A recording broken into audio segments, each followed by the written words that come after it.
Today, the U.S. national soccer team makes their network television debut. Last year, John Harkes scored twice as the United States won the inaugural U.S. Cup. And with all of their players back from Europe, including prolific goal scorer Wynalda, the U.S. hopes are higher than ever. Team captain Tony Meola is once again coming up big in the big games. The veteran keeper had 15 saves against England. Now it's time to come up big against the defending world champs, Germany. Saw last year in the U.S. Cup last year that we were very competitive, and we can go out and play against the Italys and the Portugals and the Irelands of the world. And here we are up against Germany, the best of the best. After 387 scoreless minutes, the U.S. rediscovered its offense last Wednesday against England, stunning the Brits 2-0 and giving the U.S. soccer team their biggest celebration ever. And we welcome you to Soldier Field in Chicago, where 50,000 tickets have been sold for this game between the United States and Germany, their first meeting ever. And hi, everybody. I'm Roger Twyble, and we welcome you here to ABC Sports on a hazy Sunday afternoon in Chicago, Illinois. The United States and Germany, two teams that have already qualified for World Cup '94, which will kick off right here in Soldier Field next June 17.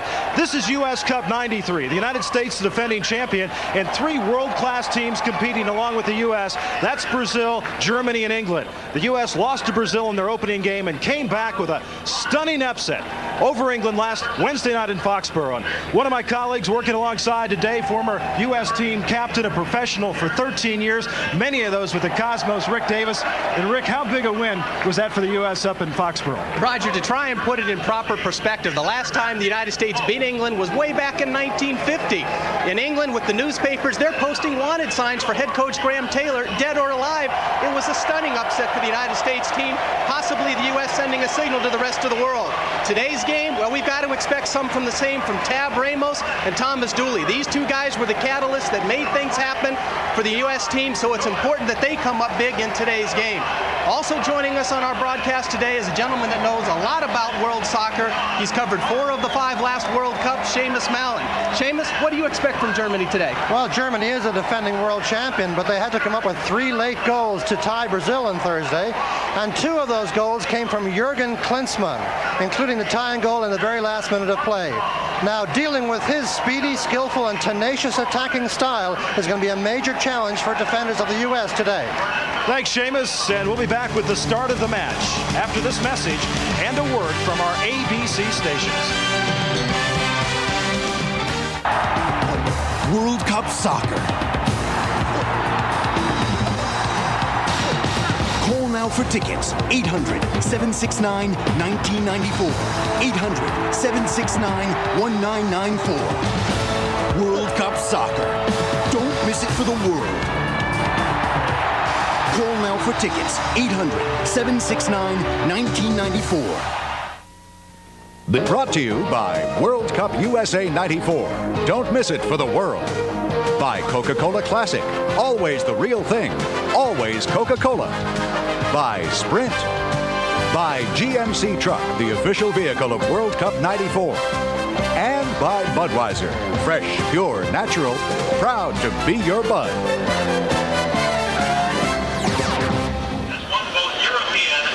Welcome back here to Soldier Field in Chicago. Right now, let's take a look at the starting lineups. First for the United States, and they'll go this way. The goalkeeper is Tony Meola. The defenders, Lapper, Doyle, Egas, Armstrong, Clavijo. The midfielders are Dooley, Harkes, Ramos, and Wegerle, and up front is Wynalda.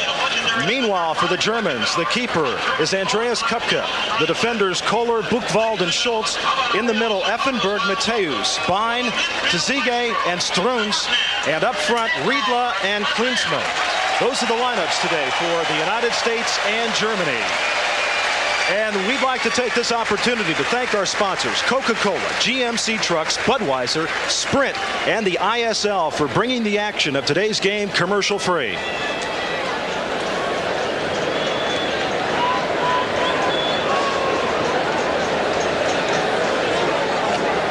The referee in this game today, Wynalda of Argentina, and the linesmen, Jose Mendez and Eduardo Rodriguez of Argentina and Uruguay, respectively. And there's a look at Tony Meola, the keeper for the United States. Such a big game against England with 15 saves the other night from Kearney, New Jersey. This is his 68th international appearance for the United States. Versatile athlete, drafted by the New York Yankees, played at the University of Virginia.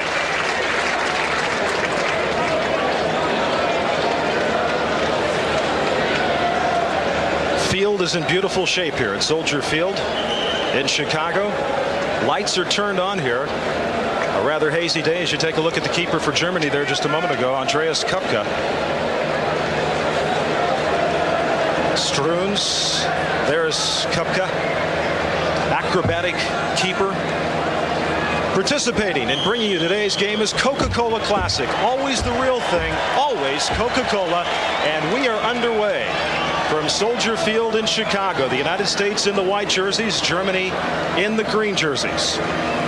Germany opened up with Brazil in Washington, D.C. on Thursday after falling behind 3-0 at halftime. They came back with 3 second-half goals. 2 points awarded a victory, 1 point for a draw. And immediately the United States trying to move the ball downfield and get an aggressive framework. The throw-in coming from the far side. Rick Davis, the United States. Will they try to be more aggressive offensively after scoring those 2 goals against England the other night? I think that they have a tremendous amount of confidence going in today's game simply because of the way that they played against England. Riedle being marked by Desmond Armstrong, tripped up by Doyle from behind. And the ball kicked across the near side touchline. Seamus, after that 3-3 tie, the framework, the mindset of the German team. Well, I think they felt that they did extremely well to get back in the game against Brazil on a very hot day, 95 degrees.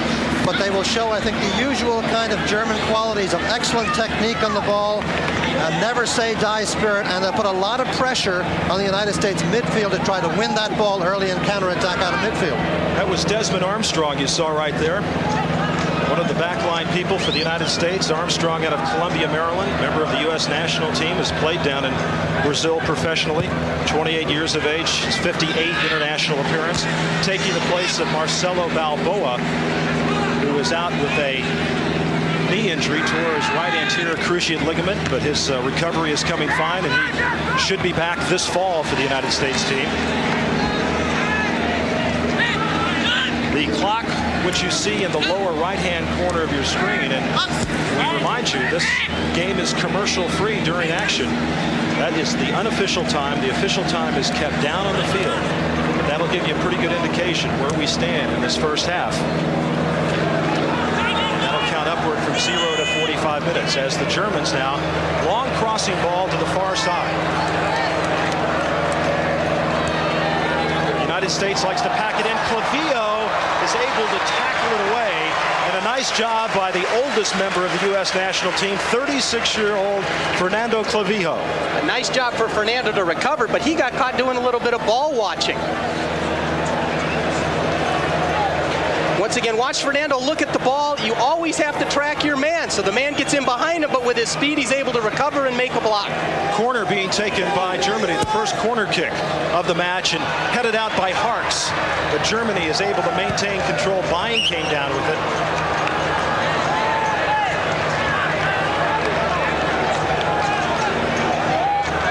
Köpke and Meola, the 2 keepers in this game. Köpke with just his 10th international appearance for Germany. And off the foul, the United States will take over. Thomas Dooley playing with a very sore right ankle as Wynalda gets chased, and a sliding tackle by Jürgen Kohler. And the United States will come away with the throw-in from the near side. Jürgen Kohler, one of the few German players that Wynalda doesn't see in Germany because Kohler plays in Italy for Juventus.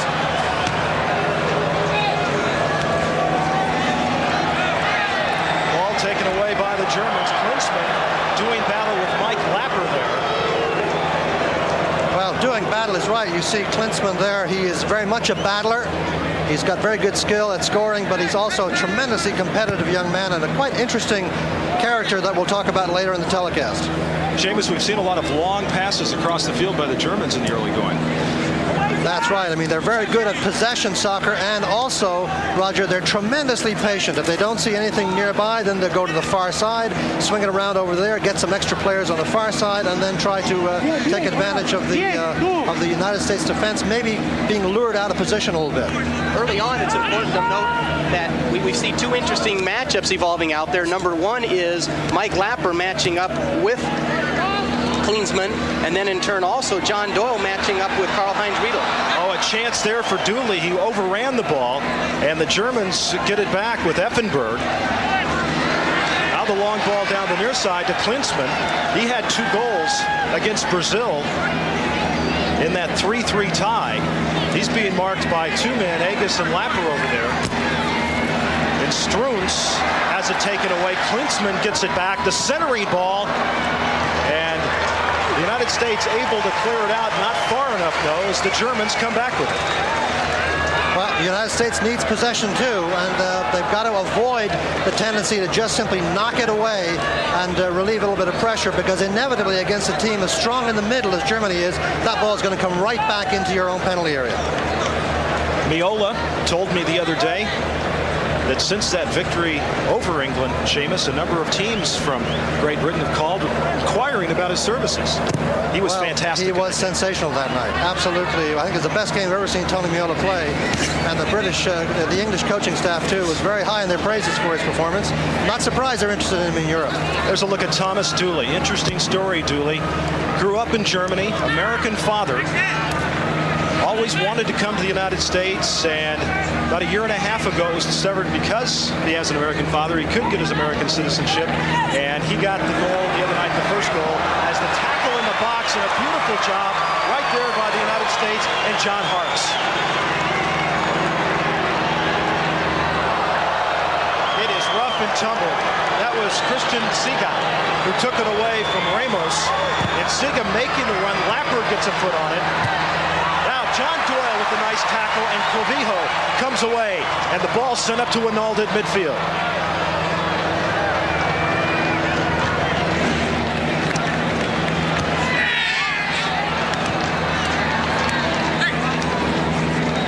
We're not seeing the early pressure, Rick, from the Germans like we saw from the Brazilians and the English side against the United States. The tournament represents 3 very different styles in the teams that the United States has had to play against. Germany, something in between the Brazilians and the English, although they will put pressure on you and they'll kill you if they get a chance. A nice ball right there. Agus trying to get it away. Armstrong sends it out.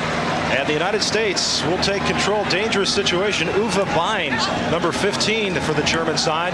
And this is Tab Ramos, who has it tackled away, and a throw-in for the United States on the far side. Well, there we did see a little pressure, because you saw Guido Buchwald coming up from his sweeper position. He's supposed to be the last defender. There you saw him going all the way forward to put pressure on Tab Ramos on that far side and try to win it early. There's Guido Buchwald. He has marked some pretty important players in his life, none more famous than Maradona, whom he went one-on-one against in the '90 World Cup final. His 63rd international appearance, or cap. Where did that term cap come from? Well, in the very old days, they literally used to give a cap to a player for the honor of playing his country, and that was it. That was your prize. Instead of money. A souvenir of the occasion, yes, a fancy, very trendy cap in the 19th century. And so they still use that term. Man tackled over on the far side. Roy Wegerle was brought down on the far side by number 14, Michael Schulz. Schulz is a big, aggressive defender. Gives them a lot of power and height at the back of that defense. And the German central defense was a bit shaky, very shaky, in fact, against Brazil. So off the free kick.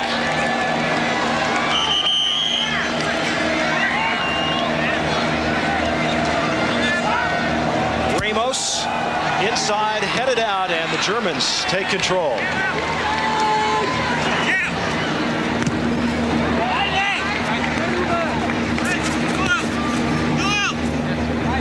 So the Germans very methodical in their attack. They're a very patient club, as we saw, Seamus, against Brazil.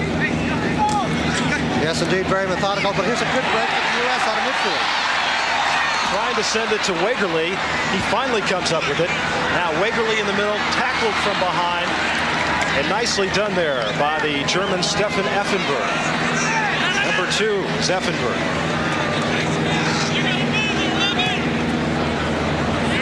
United States in their international record 2-5-9 this year, with victories, of course, over England just this last week, but before that, all the way back on April 9th against Saudi Arabia. And Rick, a lot of people were becoming very concerned with when the U.S. was going to win a game, even though they had 9 draws. There's been a lot of concern, primarily because they aren't scoring goals, and the competition that they've been up against has not been of the caliber that we see here in this tournament. The positive thing, though, and speaking with Bora, is that he considers himself to have 2 very distinctive teams. When he has his full complement of players, he claims his record is 3 wins, 1 loss, and 1 tie. Well, and that would go back to U.S. Cup of last year, and then the game the other night. Bora Milutinović, the head coach for the United States, he will be the first man ever to take 3 different countries to the World Cup. He did it with Mexico, he did it with Costa Rica, and now the United States, of course, being the host team, he will take the U.S. to World Cup '94. And as we mentioned, Germany, of course, is qualified because they are the defending Seamus World Champions.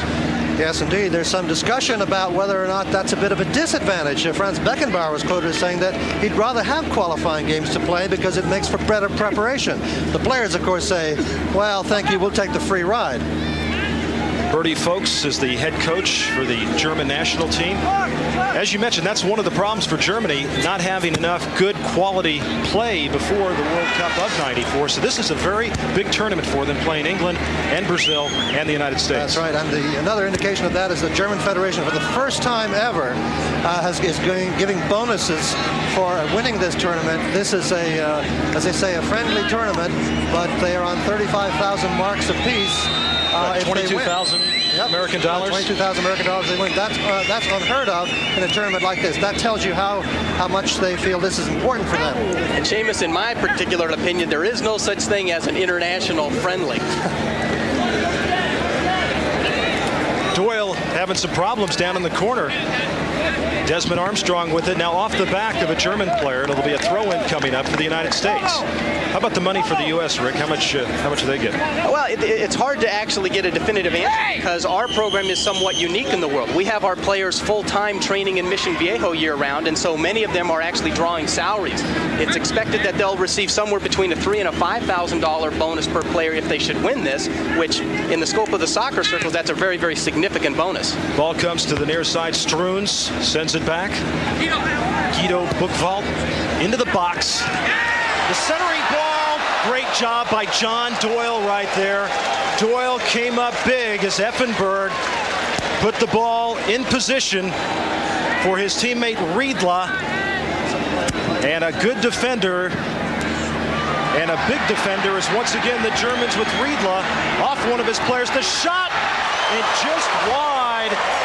Uwe Bein was the man, number 15, that got a foot on it, and all of a sudden, Germany, very methodical, has had 3 good chances.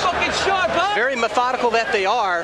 Very, very solid play defensively by the United States, because on the rebound here, Tony Meola is completely helpless to make the save there with it deflecting off one of his defenders and going out of bounds for a corner. Watch the tall players for Germany in the middle of the goal area here. Number 14 in particular, Schulz, the defender, is right in the heart of the goal area.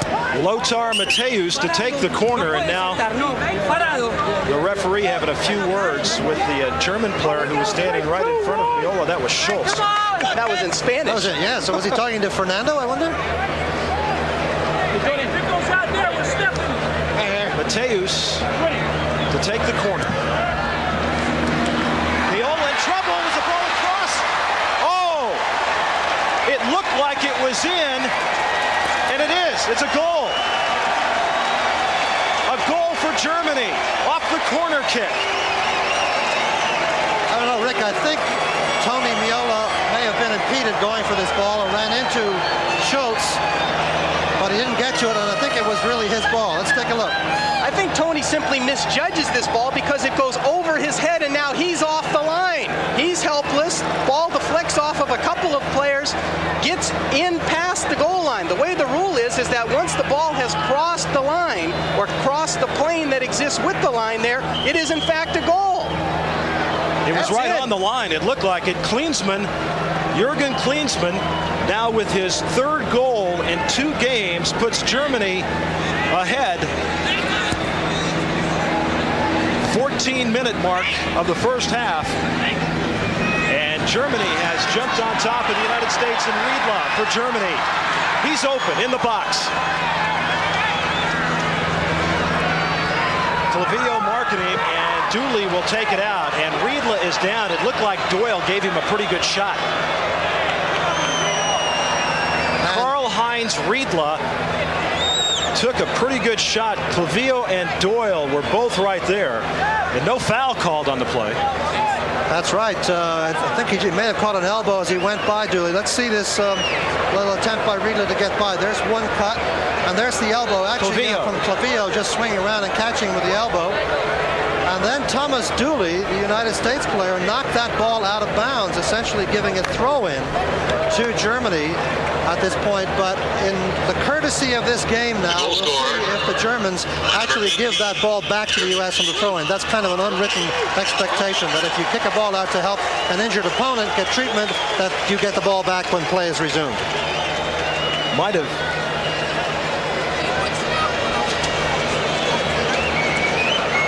Well, he has some blood coming off his lip there. So Riedle back on his feet, and now the referee ordering the trainers for Germany off the field. And as Shaman mentioned, it will be a throw-in coming up for Germany. And now they've thrown it over the goal line, Rick. Which is to give the United States team a goal kick. Once again, what Seamus had said, it is a sportsmanship type of a gesture where Thomas Dooley intentionally had kicked it out of bounds. The Germans recognized that and then therefore gave it back to them. Rick, what happened to the U.S. defense there on those last 2 or 3 chances for Germany? They were a little bit unorganized. They had lost their matchups because the ball was kind of a scramble inside the penalty area. And when you start scrambling, people just basically cover anybody they can. And so the matchups that I'd mentioned earlier on, Lapper with Klinsmann and Doyle with Riedle, they lost those and people were left open. So the United States falls behind 1-0, and so far in this game, the majority of play has been down near the United States goal, and Tony Meola has had lots of pressure. He's used to that. Germany's had 4 shots so far in this game. The United States has not taken a shot. And another long ball across the field, but Clavijo will head it back to the near side. Agus can't get a hold of it. And Germany with Thomas Struns and Lothar Matthäus, number 10 right there. Now into the box, and Lapper off his head. So pressure on the United States defense. But Rick, they keep a lot of people back, don't they? They keep a lot of people back, and the problem that the United States team is having is once the defenders such as Mike Lapper, we get a look at there, once he wins the ball, he has nobody open to make that outlet pass to alleviate the pressure defensively. Taken away by Agus. Agus, one of the young American players who is from Dallas, Texas, has showed very well so far in this U.S. Cup. Agus, just 25 years of age, is Ramos and Harkes, and back to Agus with the long ball to Wegerle and Wynalda now. Participating in bringing you today's game is Snickers, the official snack food of the 1994 World Cup. Packed with peanuts, Snickers really satisfies. And Adidas. Adidas is out to change soccer in America. The next segment of the game is presented commercial-free by GMC Truck, the official vehicle of World Cup '94, and the United States with a corner kick. This is a set play which represents an opportunity for people like John Doyle and Mike Lapper to move forward. Expect them to be on the end of this cross. Ramos, the first corner kick for the U.S., and once again Germany defends it awfully well, and the United States not able to keep possession. And another long crossing ball. Schulz is down there off his head. Schulz about 6'4" tall, 205 pounds, and a very wiry, lean, strong, aggressive defender. As once again a long ball now. A lot of crosses, Seamus, by the German side. Absolutely. They see a lot of congestion in front, so they go wide. Riedle, the header off the post. Meola might have gotten a hand on it, but off the post, and a frustrated look on the face of Tony Meola. And we talked about Klinsmann at the top, about being the danger man, but this man, Riedle, is also devastating in the air. This is his main attacking skill. Look at this Effenberg with a very good ball all the way across. A super jump by Riedle, and aiming for the far post, which is what you want to do. He aims very well, but not quite in the corner. But that sends a message to the American defense about Riedle's ability in the air. Wegerle giving chase with Schulz in front of him. eludes one man. Ramos inside, the shot, save. Beautiful job by Köpke there as Thomas Dooley, who has played in the Bundesliga for so many years, had the best chance for the United States so far. Clavijo heads it back to midfield. Wegerle, a nice touch. Well, that's why Dooley is so important to this team, because he is playing a defensive midfield role, but he also is free to go forward when he sees the opening.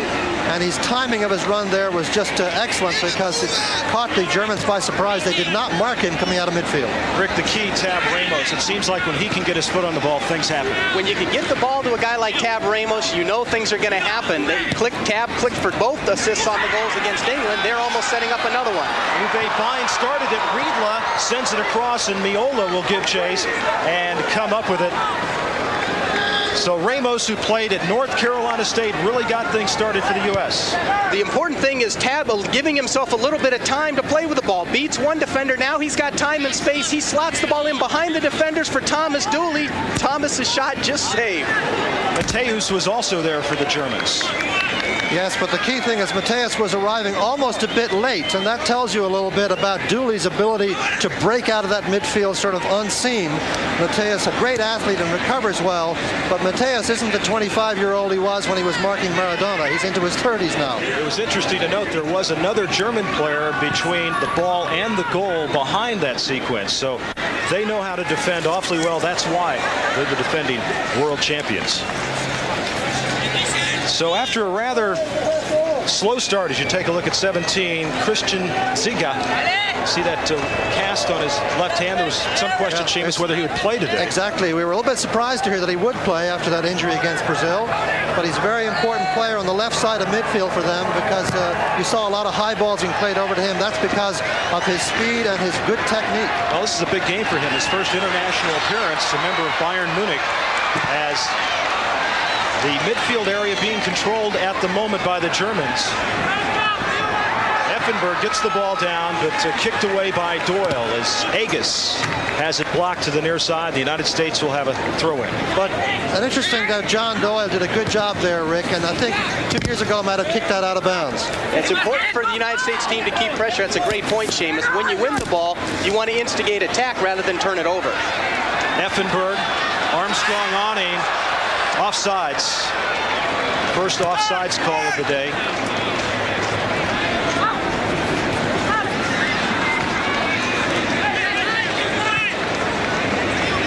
Germany once again gets it back. Riedle, always there. Now the two men collide for Germany. Effenberg, the shot, the save by Meola. How fast is that coming in there, Rick Davis? You're looking at about 90, 95 miles per hour. He hit it a ton, and boy, he hit it on the money. Seamus, we were standing behind the German goal in practice yesterday, and in all seriousness, a ball came flying over, and it literally could cause serious injury to someone not paying attention. A couple of those whistled very close, and I mean whistled very close to us in practice yesterday. And that's Effenberg style. Number 2, that blonde who's not playing in Fiorentina, loves to come up and shoot. Schulz headed that ball back out, but in the box, the U.S. battling. A real struggle, no call. And it looked as though Harkes was looking for a call, and he quit battling for it, Rick. He was trying to get around the German defender, not quite able to do so, and I think felt that he was being impeded and trying to just simply get around the player. Harkes can't get to it, and Germany once again with control. See the running time nearing the 30-minute mark in the first half.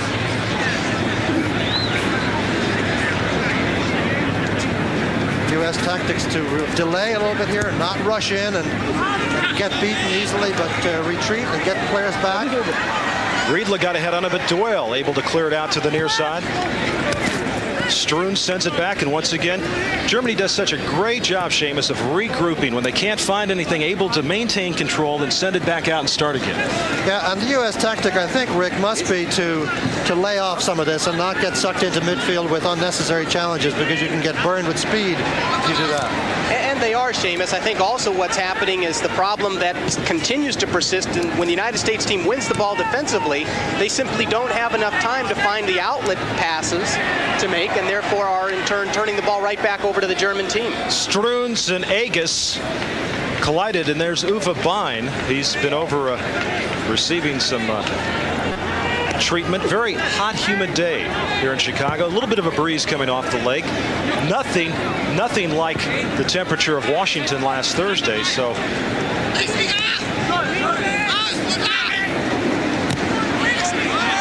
ball coming down to Wegerle. Off the chest, the shot to center, the score! And look who it is, Thomas Dooley.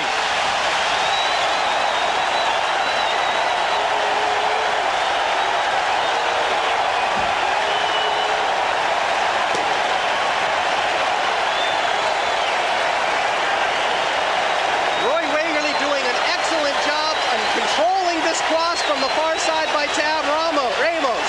Roy controlling the ball, turns like goal scorers do to shoot the ball at the goal. His shot is errant, but goes across the mouth of the goal for Thomas Dooley to redirect.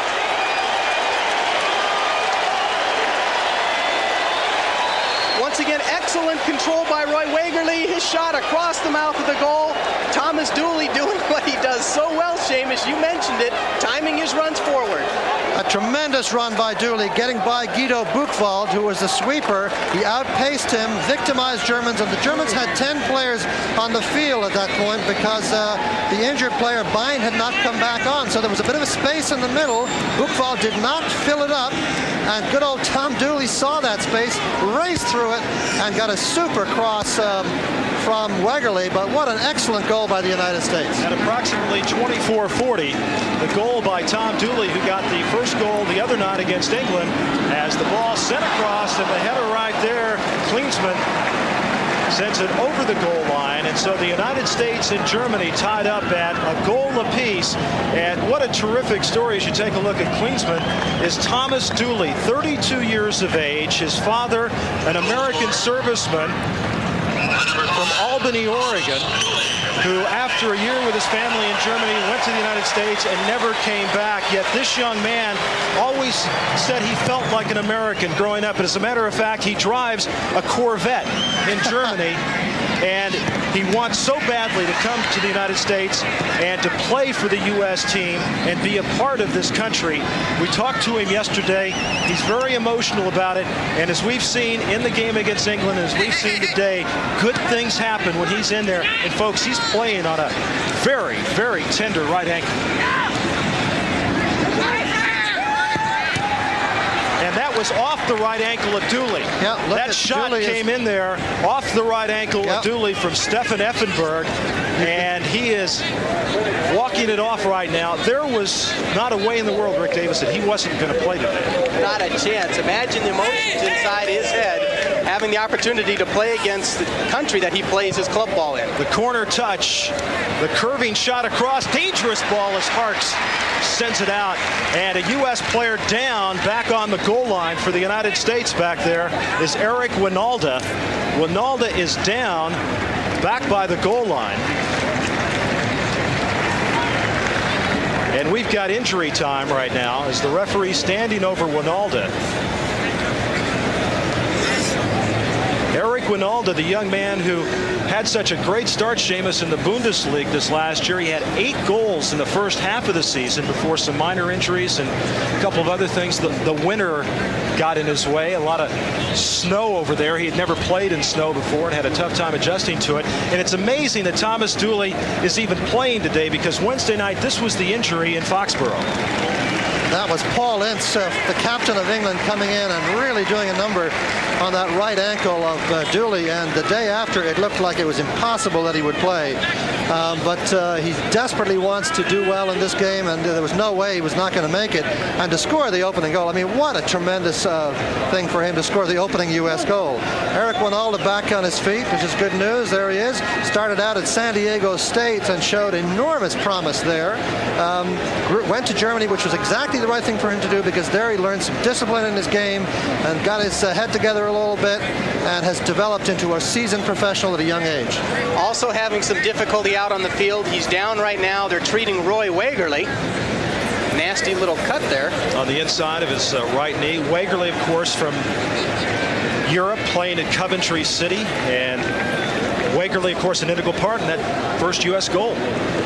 Well, Tab puts this ball on the money, crossing it all the way to the other side of the field. The intent changed the focal point of the attack, finding Roy Wegerle, who plays the ball back across the mouth of the goal for that perfectly timed run. What quality. That goal was all quality. That finish by Dooley, but the play by Wegerle was superb. His chest trap and quick half volley on the ground was excellent. Setting that goal up, Tab Ramos, who plays for Real Betis in Spain, to Roy Wegerle from Coventry City in England, to Thomas Dooley from Kaiserslautern in Germany, but 3 American players who play overseas, as we're seeing more and more.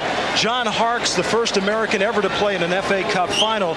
And Rick, I think when you play with players at a high level, they bring the rest of their teammates' game up to that level or near it too. Roger, no question about it. That's why it gives a lot of testimony to what Bora says when he says that his team with these guys are much better with them there. Effenberg has it knocked away, so the United States back in this game, tied at 1 after some injury time. Wynalda from Westlake Village, California. And a nice job, Klinsmann, showing you some of his form. And Agus and Effenberg down in the midfield area. I think Effenberg pulled that one out from nowhere because he really was the player that was obstructing. He's the bad boy of German soccer, Seamus. Yep, he is a little bit, indeed, got a reputation for being a little bit outspoken. Once said that the teams running up against him would not win the Bundesliga because, why? Because they were too stupid. Not exactly a diplomatic thing to say about your opponents, and he's had a hard time living that down. Free kick situation now for Germany. Yeah, it's a little far out for a shot on goal, but you never know with these guys. They were whacking them from 40 yards yesterday. Whoa. Blasted over the top of the save by Meola as Christian Ziga on the indirect kick. And Tony Meola once again showing his athletic ability at 6'2", 205 pounds. Big time save by Tony Meola because this ball was struck right on center, which causes it to knuckle. Tony having to go full extension, reach up and tip that ball over the crossbar. Now the corner kick for Germany. Yeah, once again we see Schulz in front of the goalkeeper Meola. Meola comes out after it, tips it away across the goal line, and so another corner upcoming. Tony's got to dominate that little box area, the goal area. He has got to be in charge there. He's got to bark out my ball. He's got to come out. He's got to command that area.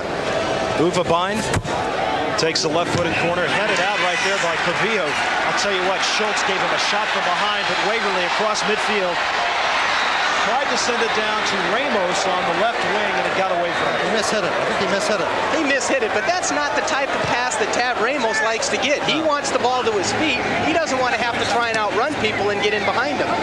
1-1, Germany and the United States, and the clock counting up from 0 to 45 is unofficial. It doesn't include injury time, and we've had some stoppage because of injury time as the battle over on the far side by Tessiga of Germany.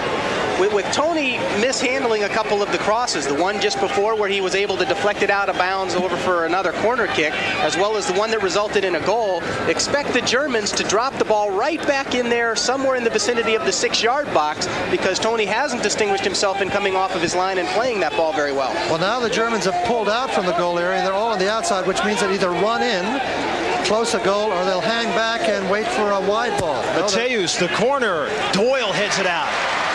Nice job by Big John Doyle, who is not feeling all that well today. Had a 24-hour virus. And Harkes battling. Dangerous ball there as Lapper will send it out. And once again, it was just sent out into a general area, Rick, not at a specific player. And that's what the United States team has to do because you can't keep giving the ball back to Germany. They'll come at you like nothing you've ever seen before. The long cross over to Sigi. The header, the score!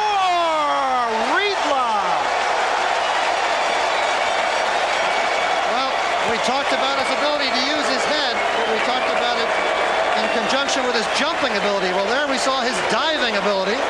Riedle is just a goal scorer by instinct, and you serve it anywhere near him, he's going to get a head on it, a foot on it, and Tony really with not much of a chance there because a terrific diving header from Riedle.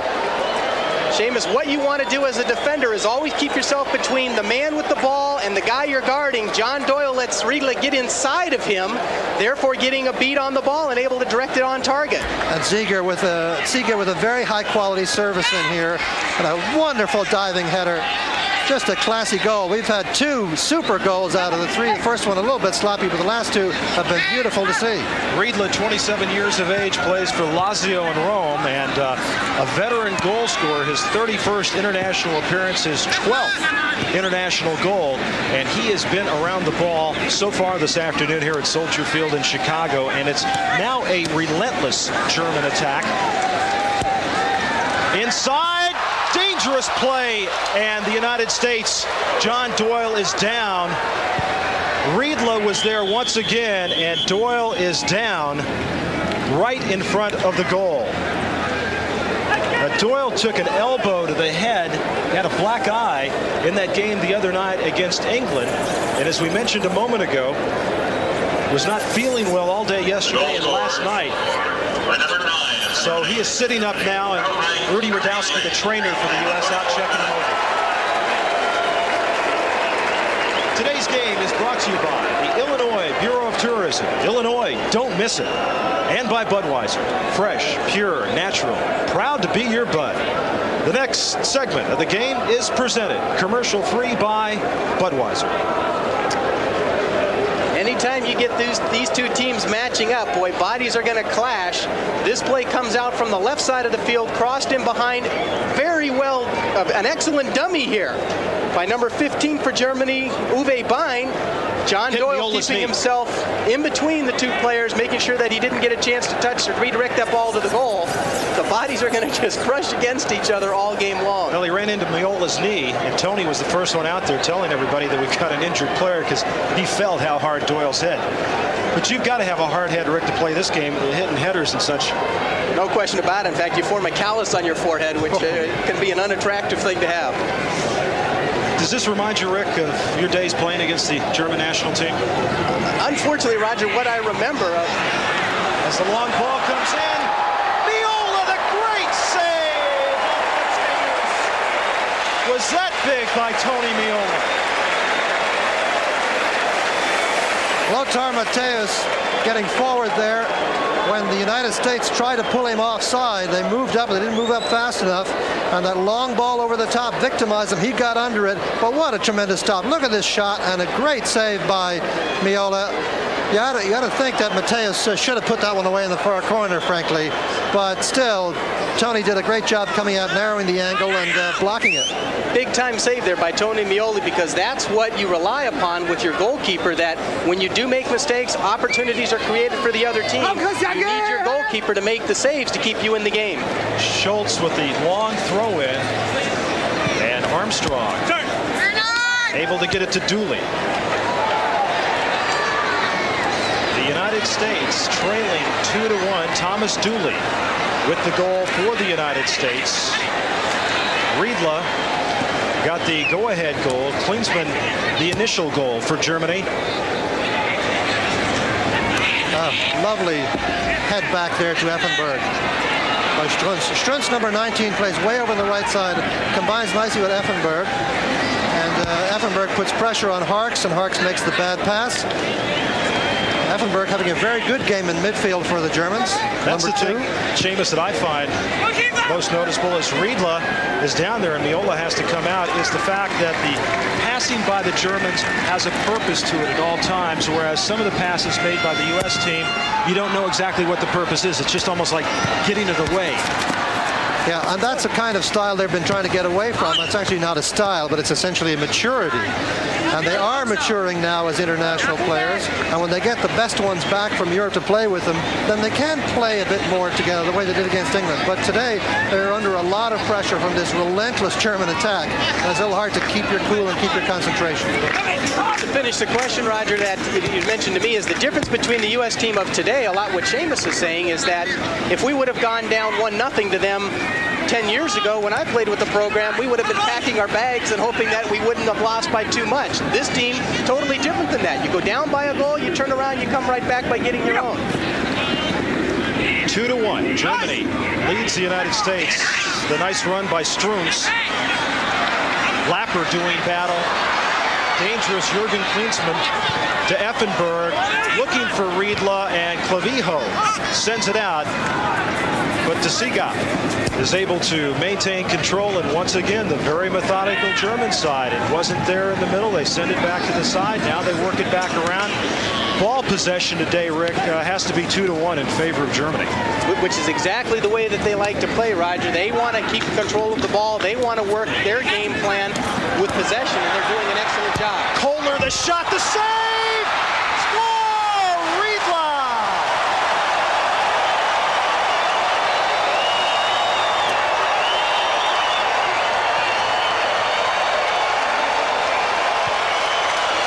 What a blast from outside that set that one up. Riedle with the goal, with the easy rebound for Riedle to knock away. But a tremendous shot by Jürgen Kohler, who comes forward from his central defensive position to crack that shot off the crossbar. Look at this shot from about 20 yards, 25 yards under the crossbar, hits the crossbar, comes down, not over the line, but Riedle, ever the opportunist, ready to knock it in. And Seamus, you got to remember, anytime there's a shot back towards your goal, you've got to follow the ball. The shot here is a blast. Tony deflecting it off the post, but Riedle follows the shot up, whereas John Doyle slows down a little bit, and he's got himself a wide open tap in front of the goal. Look at this shot. And watch this touch by Meola. If we can just see it. A little touch down off the crossbar. That's an interesting shot. And it's very easy there for Riedle to just sprint in and knock it away. But again, Doyle a bit slow in reacting. John Doyle just simply isn't himself, I don't think. That 24-hour flu bug we've heard about really is hurting his play. Here comes Effenberg. Lapper giving chase, got a piece of it. Armstrong now sends it to the middle, and Doyle just knocks it back out. So once again, Germany maintaining possession. They are controlling this game as that goal in the 40th minute. And Germany leads 3-1 as Matthäus sends it out wild to Saki. And long crossing ball. That's how to play. Across the goal line, and Tony Meola has done just about everything he can today. The pressure has been constant, but Riedle with his second goal, Meola with 5 saves, and it's 3-1 Germany. Now the question is, Rick, can they come back and make it 3-2? Let's see where they've come from the last 10 years. The team has shown that they've got the ability to come back. The difference is when you play against a Germany, boy, if you can prove your worth in that particular situation, you've proved it against the best. United States going to have the throw-in coming up. They just have not been in front of Köpke and that German defense, but on 2 or 3 occasions so far today, they cashed in on one. Ramos, nice job dribbling the ball. He's in the box. Ramos driven off the ball, centers to Harkes, and kicked back out by the Germans. And Klinsmann taken down by Lapper, but the Germans once again with Effenberg on the wing. Armstrong trying to get back. The save by Meola as Armstrong heads it back into Tony Meola. And man, he's got to be reeling right now. Well, you know, Tony loves this. I mean, the good goalkeepers obviously don't want to give up goals, but they want to be in the action. They don't like waiting for it to happen. And he's certainly getting his wish today. But look at these shots. You know, a huge 5-to-1 ratio in favor of Germany. But every time Tab Ramos gets the ball in midfield, the U.S. start to look a little dangerous. Armstrong will send it down to Clavijo. And the tackle on the far side, and the throw-in. I want to remind you, coming up next, ABC Sports heads to the Motor City as IndyCar's best hit the streets for the ITT Automotive Detroit Grand Prix. And later at 5:30 Eastern, 4:30 Central and Pacific, take an inside look at golf's national championship as the shot by Dooley and the save. Dooley again loses it.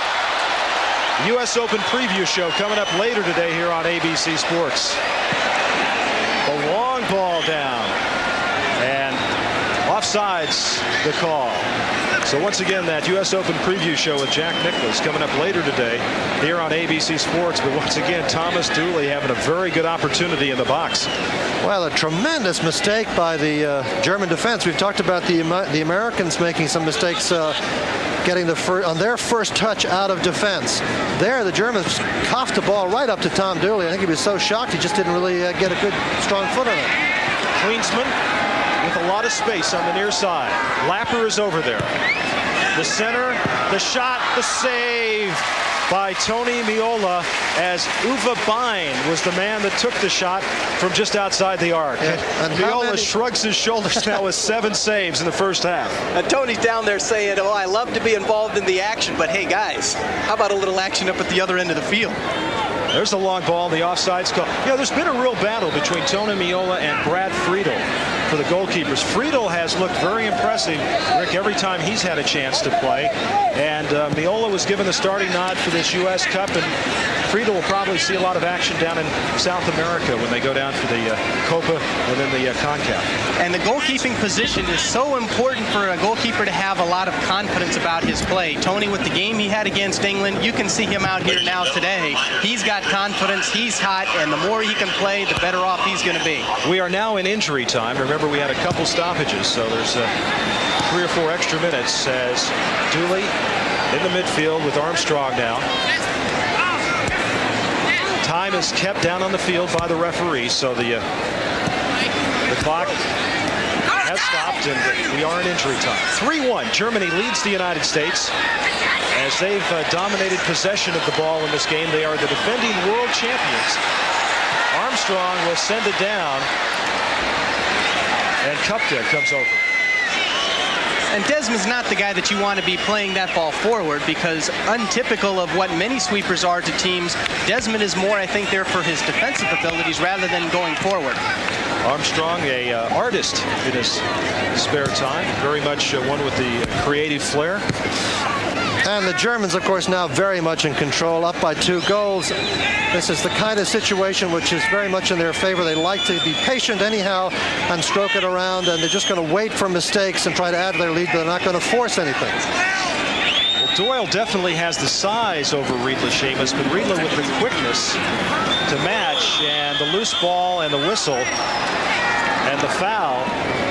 Well, here's another direct free kick upcoming. Direct free kick. The U.S. will have to set up their wall here to block off one half of the goal and leave Meola to deal with the blast from outside that we sort of expect from the Germans. There seems always to be a problem, Rick, lining those players up 10 yards away from the ball. We get a good look at Tony telling the players that he wants to have 5 guys in the wall. He's anticipating maybe a little bit from before, a big-time shot, so he wants more people there to block more of the goal. Tasiga is 17. Now they've got a different play on here, yeah. And Ramos came out to get a boot on it. Effenberg battling, wins the battle. Now it's knocked across the goal line. It's going to be a corner upcoming for the German side. And they're just relentless. When they come at you, they just keep coming and coming. Rick, you were talking about their set plays in practice the other day. Yeah, exactly. What they're trying to do is on this corner kick is get the ball in for a person to have a chance at a shot. Oh, a miss right there. Lothar Matthäus just simply almost whiffed it and tackled away, and the foul on Schulz, and the United States will take possession. But the defensive pursuit of Harkes there was what really caused him to have to slow down, because 2 players, Schulz and Matthäus, recovered from that mistake by Matthäus, but eventually Harkes lost it. And there is time. We have completed the first half of play here at Soldier Field in Chicago. U.S. Cup 93. Germany leads the United States by the score of 3-1.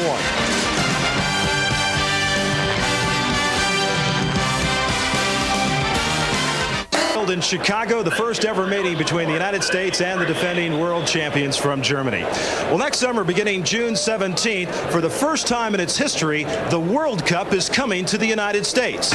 The qualifying phase for World Cup 94 is well underway, with matches taking place in 6 qualification zones. Mexico, Greece, and Russia have already clinched 3 of the 22 slots available to join host the United States and defending champion Germany. In 9 venues across America, the 24 finalists will contest 52 matches in 31 days. ABC Sports and ESPN together will televise all 52 matches. ABC's 11 weekend matches will debut with the first indoor match in World Cup history in the United States opener in the newly sodded Pontiac Silverdome and culminate with the World Cup final on July 17th at the Rose Bowl in Pasadena. And we welcome you here at halftime. And joining me right now, the man who's the chairman of the organizing committee for World Cup '94, Alan Rothenberg. And Alan, it was announced today that tickets are going fast and furious for World Cup '94. It's absolutely incredible. We put tickets on sale for the Stadium Series yesterday to the general public. The allocation in Washington, D.C. and Chicago sold out in less than 4 hours. We put the rest of the stadiums on sale today. Giant Stadium is sold out within the first 2 hours, and people just can't get through on the phones everywhere else in the country. It's just a phenomenal success. So what happens to the fan who's watching this today and say, hey, this looks pretty exciting, I'd like to watch the World Cup? Any chance for him? Well, there'll be more tickets on sale later in the year, but of course ABC is going to be televising 11 of the matches live, and ESPN the other 41. So anybody who can't get a ticket will be able to see the matches live on television in 1994. Well, 94 is looking pretty good. The U.S. down by 2 goals at halftime, but it's been exciting. It's been great. We did this tournament to give us the competitive experience, and the Germans are making sure that we learn. That win the other night against England gave us a great boost. As good as the Germans are, we're still in there with them, and we can still make a game of it. Okay, Alan, thank you very much. Good luck to you this next year. Thank you, Rob. Okay, Alan Rothenberg. And we're going to tell you, we're going to be back with more U.S. Cup soccer after this message and a word from our ABC stations.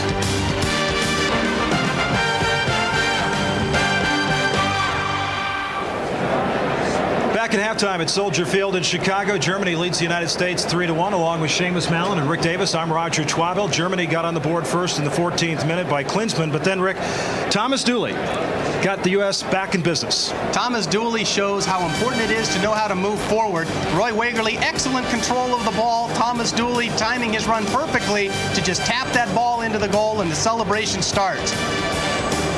Certainly from a goalkeeper's perspective, you don't like to see this happen a lot. Thomas Dooley's finishing his shot into the goal. And 10 men on the field as Uwe Bein was off for an injury, trying to get back on at that time. But that tie didn't last very long, Seamus, as the Germans came right back, and they were relentless in that first half. Well, and the third goal is really a backbreaker, because if you're down 2-1, you figure you've got a fighting chance. But look at this. Jürgen Kohler dekes out 2 American defenders, comes forward from the back. They don't expect to see him up there.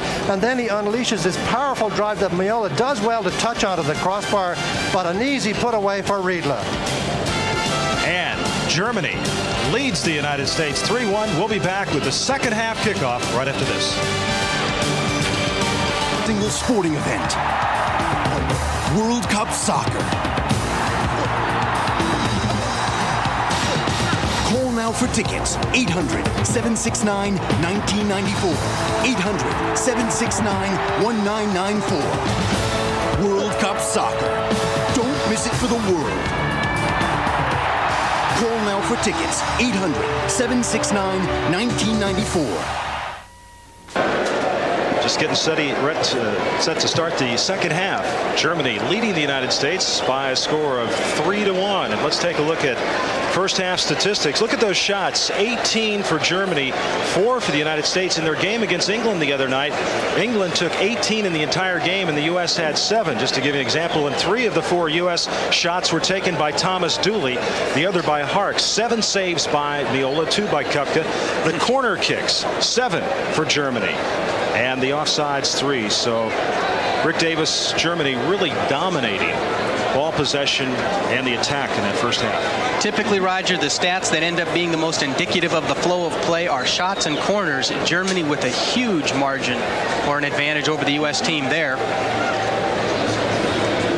As Tony Meola, suffering from a bit of shell shock, but nonetheless did a pretty good job, Seamus, I think, in that first half, all things considered. Loosening up for round 2. And it really has been a war at his end.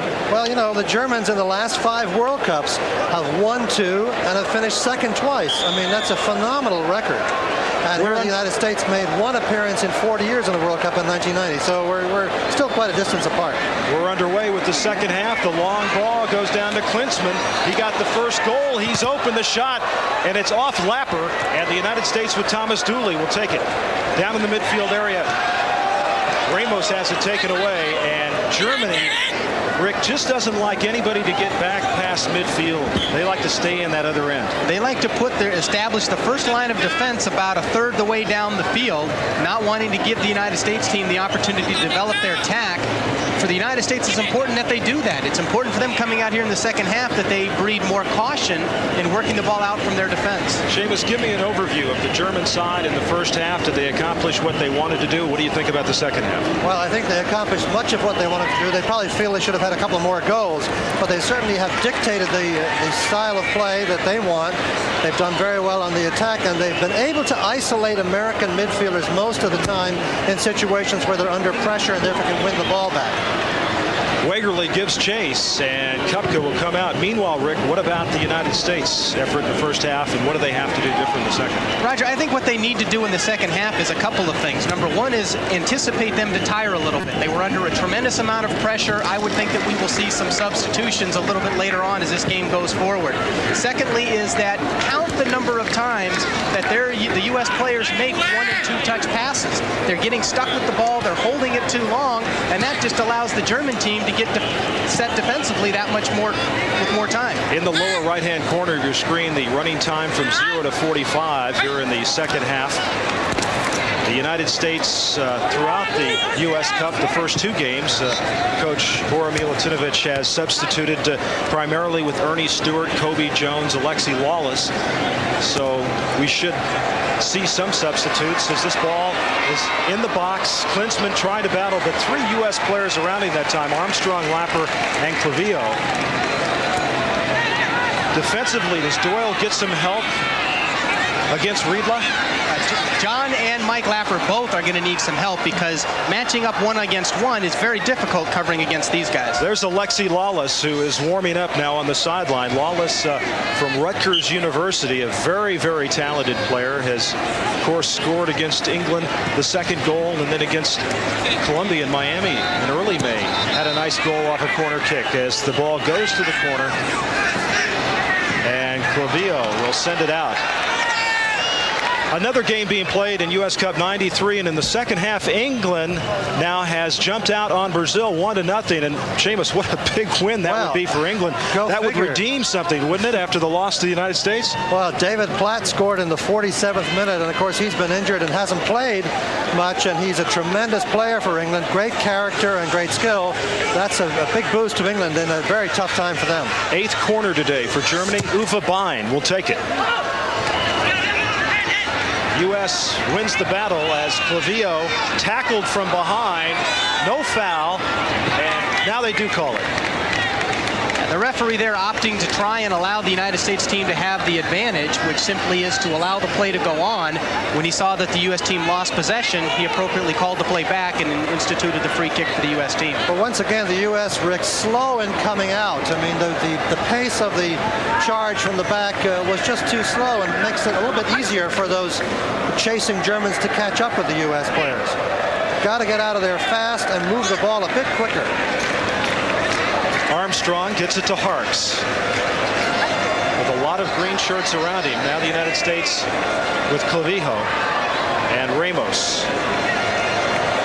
Ramos can't quite get it to the center, taken away there by Riedle, who not only is a great offensive player, he showed you some defensive work right there. Riedle, guys, if you can believe it or not, is a fully qualified butcher, and he has certainly cut up the United States defense today.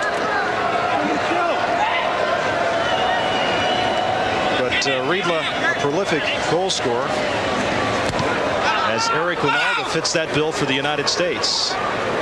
Sort of clogged up in the midfield area right now. The Germans very stubborn about giving any room. And they'll send it back to Köpke. And quick play, releasing passes into open space, changing the side of the field that they're attacking from are ingredients that the United States team must start to use. Now the touch, Matthäus. Armstrong able to get a piece of the ball, and once again they were trying to find Riedle. But Desmond Armstrong, the veteran from Columbia, Maryland, was able to fight him off, and Tony Meola with the goal kick. Armstrong, as I mentioned, taking the place of Marcelo Balboa, out with the injured right knee, should return to the team in the fall. tore up that knee against Iceland in the first minute of a friendly match out in Costa Mesa, California.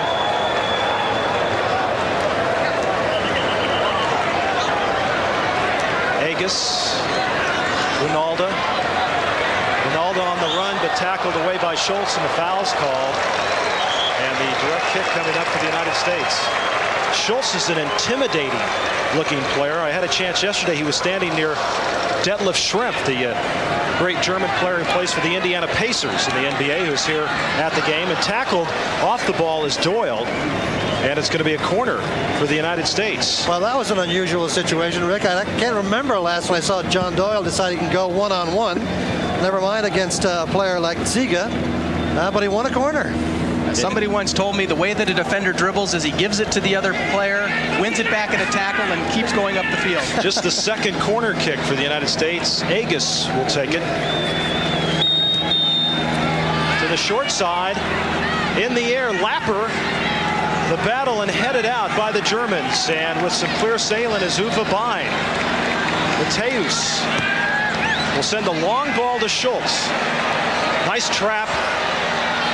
Gets the center. Oh, a little bicycle kick right there attempted. As Germany maintains control, and the shot over the top by Jürgen Klinsmann. Well, Klinsmann is very fond of the United States. He spent a lot of time, Seamus, traveling throughout the States. He's a fascinating guy, Roger. Yeah. He speaks French, Italian, German, of course, English. Very articulate guy. Likes to travel around the United States quietly. Loves California. Plays in Monaco. Plays in Monaco in front of about 5,000 people, but he's well compensated. Well, as long as he's well compensated, Monaco's a beautiful place to be. There's a ball in the box that Desmond Armstrong gets a piece of. Now, the German media liaison, when asked his favorite place in the United States, said, "Oh, California dreamin'."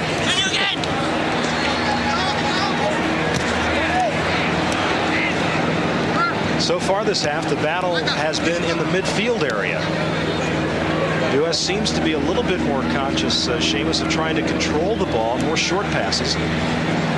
Yeah, they're trying to get themselves back into the game, and they're just, they're in such a disadvantage by being down 2 goals against a team that just loves to play and play it around. That's Earnie Stewart, and they're very good at doing that. So the U.S., in order to compete and play that kind of game against them, is going to play into their hands. Well, Earnie Stewart and Alexi Lawless getting warmed up, and should be seeing them as we're about 10 minutes into the second half. Germany leads the United States 3-1. Germany, the defending World Cup champions. But, in the last year, their record not all that impressive in international play. 6-3-4. They haven't, Seamus, been absolutely running over people. They've had some tough battles, and Brazil gave them one the other day, a 3-3 tie. They lead the United States by 2 goals. Today's game is brought to you by Snickers, the official snack food of the 1994 World Cup. Packed with peanuts, Snickers really satisfies. And by Adidas. Adidas is out to change soccer in America. The next segment of the game is presented commercial-free by Sprint. Along with Rick Davis and Seamus Mallon, I'm Roger Twibell at Soldier Field in Chicago. Crowd of around 50,000 today for this U.S. Cup 93 match between the United States and Germany. The first meeting ever between these two countries. The other teams, of course, Brazil and England. We showed you a moment ago England leading Brazil 1-0 in the second half. I don't know if those English players want to go back to England unless they can come up with a win in this tournament. Well, if they come up with a win against Brazil, they certainly have done an amazing feat, because Brazil looked so talented, and especially the first half against Germany, didn't have too much trouble defeating the USA either. And it's just inconceivable to me that England will be able to turn around and knock them off. Now, it's still 1-0, or it was 1-0 a few minutes ago, so we'll see how it turns out. But it's encouraging for England anyhow. Clavijo marking, the ball sent in by Desiga as Tony Meola comes up with the easy save right there. Now Clavijo gets it to Armstrong, and the United States has really not been able to penetrate the German end of the field in the second half as Ramos is tackled off the ball, and a big piece of sod comes flying up as Lothar Matthäus. That was the sliding tackle. Yep. Well, I mentioned Matthäus had marked Maradona in the '86 semifinals. So we have 2 players on the field who marked Maradona and 1 player in the booth. Tell us about it, Rick. Actually, I had to mark him a couple times. Boy, you talk about the epitome of intimidation. Harkes gets it to the far side. Agus in the box, headed back out by the Germans. And quickly, things develop after the good defensive play by the German side, how they open the field up, they find some space, and put the pressure on the U.S. defense. And Tony Meola, as Matthäus sends it in, and a couple of rather easy saves for Tony so far this half. And I bet you Tony's breathing a sigh of relief. Routine saves, but don't discount how dangerous that type of shot is, because the way Lothar Matthäus is striking it has a lot of overspin, which then therefore creates the opportunity for it to dip in behind Tony coming off of his line. Across the near side touch line and the throw-in for the United States. Seamus, they really defend the throw-in awfully close, don't they? They don't give you any room on that play. No, they don't. They just about give you the touch back to the thrower, and that's all you get from them. There's another crunching tackle in midfield. This time by Tsiga. And Matthäus, Armstrong coming over. Tsiga. Touch and go. Harkes is able to dribble it out of the box. John Harkes. Plays for Sheffield Wednesday. John Harkes read that play from a mile away. Now Armstrong got the ball to Wegerle upfield, and Wynalda. They really use the Germans, that sideline, as another defender, don't they? Well, that's what all of the best players can do. They know it can help them a great deal. And John Harkes, oh, there's a good ball through. To Wegerle from Ramos. And Wegerle looked a bit indecisive on that play as Köpke came out towards it. And Roger, I think 2 people were indecisive about that play. Not only Köpke in goal, but also the referee or the linesman not making the offside call. Tab playing the ball, nice little swerve, keeping it from running away, Roy Wegerle. In behind the defense, Roy runs on, doesn't quite get there, but Köpke very, very slow, Seamus, to come off of his line. Yeah, and I think also Wegerle slowed down a step or 2 there, anticipating the ball was going to drop a little closer for him. Now here's the U.S. corner kick. Let's see if they try the near post stuff. They got Doyle coming to the near post. Agus with the corner kick and doesn't get enough on it, and headed out easily by the Germans. And the battle won on the near side by Klinsmann. Taken off the ball, and the referee waving back to the far side as Wegerle will get it to Harkes. Boy, that was a critical tackle. The Germans had 3 players breaking through the center circle there. That would have set up a great chance for a 4th goal. Dooley has it taken away.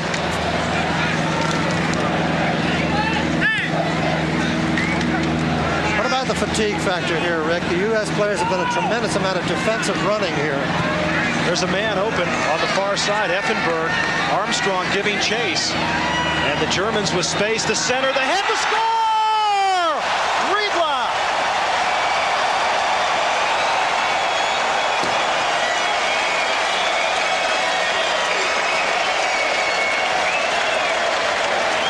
Well, if you're going to be able to execute like that, defenders have got to be a little bit more controlled about their runs and their tackles and so forth. Meola had really no chance there. But look at Effenberg, wide open, once again ghosting through at the back. Nobody tracked him down. Armstrong comes over, doesn't get close enough to him, and once again nobody trailing Riedle closely enough, and it's an easy diving header for him. Armstrong goes over. He's in a lot of trouble here because Effenberg has the skill to go around him, so he slows down. Instead, the quality cross, and Riedle just beautifully nodding it home for the 4th goal. And Seamus, also important to note is that John Doyle leaves his man, gets caught trying to track both the ball and the player. Riedle ends up setting him up perfectly, cuts back to the back post, goes to the near post, has himself 2-3 yards of space, simply having to redirect the ball on goal. And the United States has made a substitution. Earnie Stewart is checked into the game, and Wynalda has come out. So Stewart for the United States, who plays for Wilhelm II in the Dutch First Division. There's Earnie Stewart, who grew up in Point Arena, California. His father was a U.S. serviceman who has relocated back to the Netherlands, and Muller has checked in, number 7 now for Germany, so a couple of substitutions into the game. Effenberg has come off. So the United States now down 4-1 as Riedle with a hat trick on this day.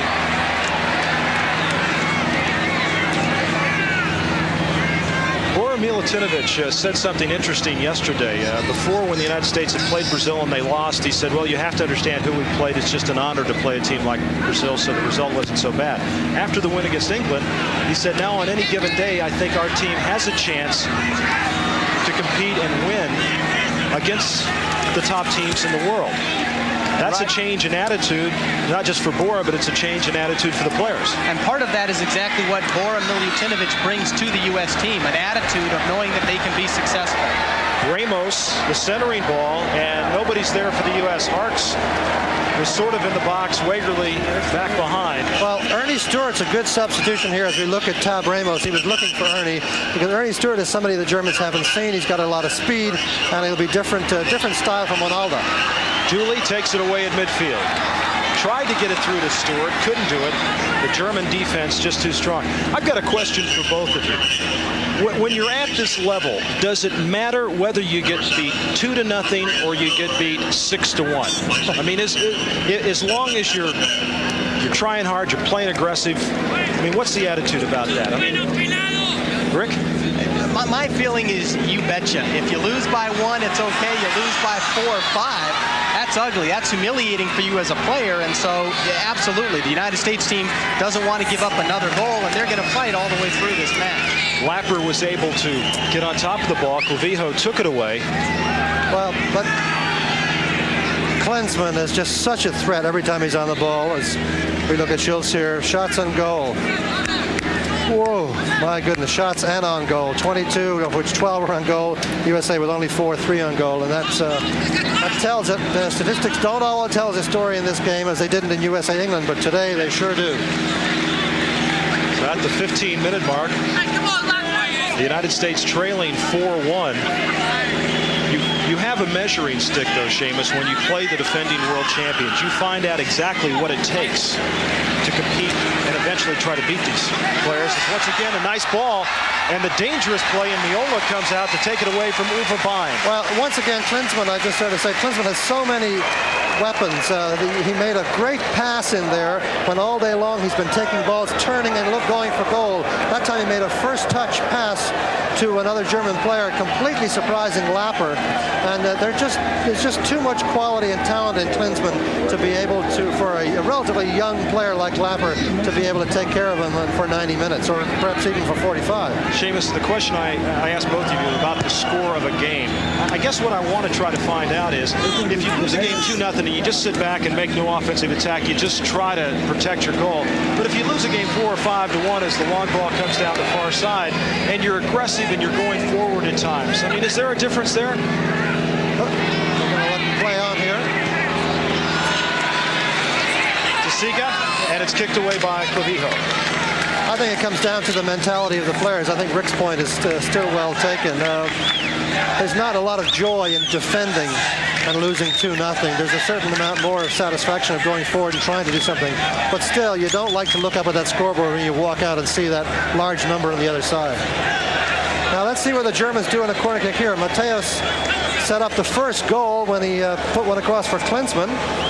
And let's see if he goes again to the far post where Klinsmann is trying to lurk. 9th corner kick for Germany, and Meola goes up high as Klinsmann was there. Seamus. Yeah, Tony doing very well that time, anticipating exactly where that ball was swerving, and it was swerving for that man Klinsmann, who's had a tremendous game with 1 goal. 10 saves so far today for Tony Meola. Stewart tries to go up high, but Schulz just too big for him. And Dooley will bring it down. And once again, a pass that just goes nowhere. And Riedle, of course, with the hat trick. I don't know if we mentioned that. Yes. All 3 with his head. Yes, okay. Yes, and the hat trick. Or is that a head trick, James? And that's not to confuse it with the cap trick. That's in international caps.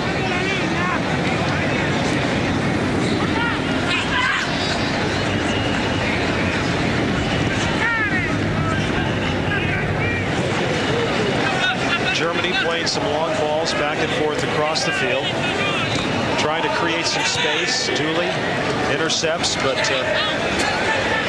Wegerle able to get it, and Harkes.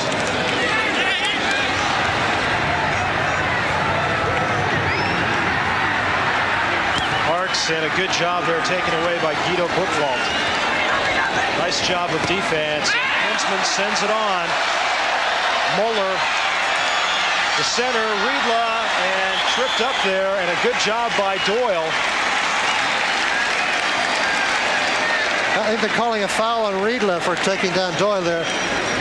But this problem comes because John Harkes did not give the ball to Jeff Agus way at the top, and this opened up the space for the break. Here you see that give and go. There's no space there because Agus has gone forward. Look at all that room for Moeller to run into, and then the good retreating run there by Doyle to cut away Riedle, and Riedle fouled him. And getting ready to check into the game for the United States right now is Alexi Lawless, number 22. Lawless, who has been a factor for the United States side, a very exciting player, 6'3", 195 pounds, played collegiately at Rutgers University. Jeff Agus comes out of the game. So Lawless, you saw the flowing red hair. He's a member of a band called the Gypsies, and I think with that goatee and red hair, with a beret and turtleneck, he'd feel comfortable in any coffee shop in San Francisco or Paris. He also was quite an ice hockey player until Bob Riasso, the Rutgers soccer coach, finally talked some sense into him to put that aside and come out and play some soccer. And he's been great for Rutgers, and he's really coming on strong for the U.S. That was a super goal he scored against England off the corner kick from Tab Ramos in the middle of the second half, and that really clinched the game for the U.S. Won the Herman Award at Rutgers. That's the NCAA award, the equivalent to the Heisman Trophy in football. As Germany just keeps pressing on against the United States. Ramos able to get it to Harkes. Rick, what have they done now with the substitutions as the ball goes down to Stewart? Earnie Stewart in front, but stripped away. Stewart still giving battle, but fought off there, and a nice job by Jürgen Kohler. With those substitutions, any change in the alignment for the United States? Roger, I think simply put, the changes are merited based on guys being tired, and Bora's trying to get some fresh legs in there to try and create a little bit of a spark. As you watch the U.S. team players out there, a little bit longer stride as they run, a little bit more of an effort to things that they do, and I think that this is what Germany does to teams all over the world. They just simply wear you down by keep going and going and going, and they just keep coming and coming.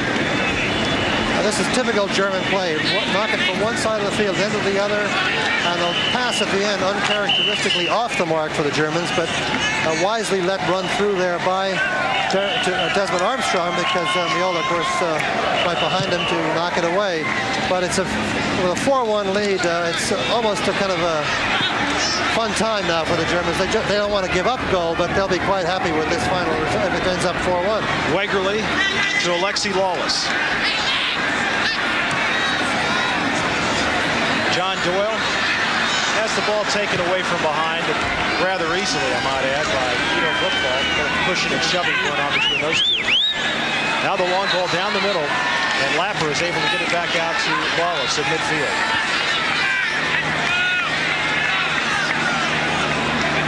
The United States has had a couple of corner kicks in the second half as Dooley is pushed off the ball on the foul, and it'll be a direct kick coming up for the United States. This game has a lot of the same type of a look I remember in playing in a game in the 1988 Olympics against the then Soviet Union, as Germany's about ready to make a substitution. Karl-Heinz Riedle is getting set to check in, and he will come in right now for Klinsmann. Klinsmann comes out. Well, maybe he'll head straight for the highway and continue his American tour. Well, a number of the German players, including Berti, Vogts, their head coach, are going to holiday in the United States for up to 6 weeks. They might look for Lawless here, because I don't know if he's going to be able to shoot, but he might flip it. Ramos, right off the wall, is able to maintain control, and Wegerle comes away. Wegerle in the box. Dooley cannot get up for the head. It's punched back out by the Germans. Oh, nice move in the middle right there. Klinsmann made a nice move to get it to Riedle. Armstrong takes him off the ball. So Armstrong that time battling with Riedle, and no one has been able to stop Karl-Heinz Riedle so far today with the head trick, if you will. And that's a situation where I think, as we get a look at Desmond, Armstrong, and Riedle there, that Desmond is better suited for. He's better in a one-on-one matchup with somebody where he can match speed stride for stride rather than trying to play the role of a real sweeper, and that is anticipate plays. Moeller, the corner kick. Headed out by Harkes, and Moeller will get it right back.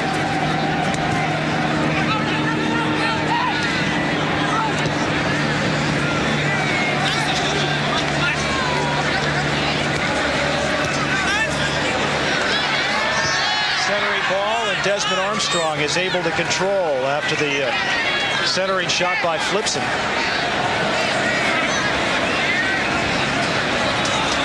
Now Harkes just sends it back. Back pass rule, Shane, was a change about a year and a half, 2 years ago. Meola cannot use his hands there because the ball was played back to him by a teammate who used his feet. But if it's headed back, then he can. Today's game is brought to you by the Illinois Bureau of Tourism. Illinois, don't miss it.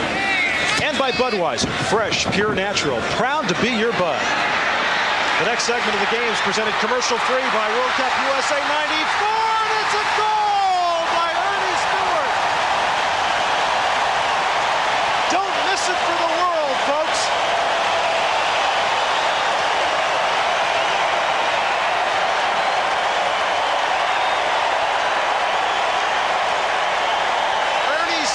With his first goal in international play. This play starts by Mike Lapper just pounding the ball down the field. What does an Earnie Stewart do to your team? Speed. Running on to the end of that pass. Köpke coming out of his goal. Earnie just slots it into a completely empty net. Tremendous speed by Stewart. This is just what we talked about, how he would give a different look from Wynalda. Puts it between the keeper's legs and it rolls just over the line. But that's why Earnie Stewart is such an exciting addition, and frankly, very often a greater sub than a starter, because he's the kind of guy who really surprises you coming in off the bench. Great ball from Lapper, but a superb run by Stewart, very composed, which you got to have that composure, and just nudging it over the line there. And an incredibly difficult shot to pull up. Absolutely. Because what an angle he had to shoot from. There is a German player injured on the field. Being attended to, so we are in injury time right now as we near the 75th minute. As I think it was Jürgen Kohler who was making that run. Jürgen Kohler was the one trying to keep up with Stewart, but that's an indication of what Stewart's got in the way of his speed, that he's able to outpace Jürgen Kohler, who was one of the premier defenders in Germany, and now, as I said earlier, playing for Juventus in the Italian league.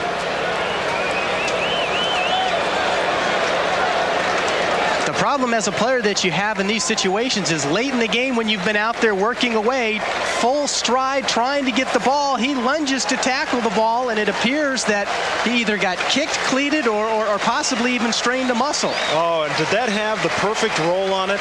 That little touch by Earnie Stewart as Köpke came out to challenge him. And Earnie Stewart in his 10th international match. Kohler limping off the field, and coming in is Thomas Helmer, number 3. Helmer checking in, number 3. Well, Helmer will go in to play sweeper. You see Helmer on the ball right now. He played sweeper. He's played sweeper a number of times for Germany. They really haven't solved that problem. There's Helmer. He scored the own goal since in the Brazil match. Yes, that's exactly right. And of course, Beckenbauer, Franz Beckenbauer, the great German player, was the prototypical sweeper. Some confusion on the far side for the United States as Flipson is wide open. He'll center it to the far side, and Harkes heads it across the near side touchline. It'll be a throw-in for Germany. So Earnie Stewart pulls the United States within 2 on his first international goal. And Germany has gone to some substitutes. And in all honesty, some of their top players out of the game right now, and this might be a chance for the United States to sneak back into this thing. With a team like Germany, though, Roger, to say that some of their top players are out, they are so deep. They can field probably 2-3 quality national teams that could compete against just about anybody else in the world. And they all work for each other. There are no prima donnas out there. Everybody works very hard. They work for each other, both when they have the ball and when they're trying to win it back, because it's not just one thing to tackle, but you got to have people around you helping out when you put pressure on. And look at this. This is typical ball control. They all take up positions where they've got all kinds of outlets, all kinds of options to pass to. The clock in the lower right-hand corner is the unofficial time. Official time kept down on the field. The shot, the save by Meola. Lawless then boots it out as Flipson, once again, since he's come into the game, has made a lot of things happen. Matthäus in the midfield area. Handball. Looked like it might have been a handball. No call. And just wide of the net.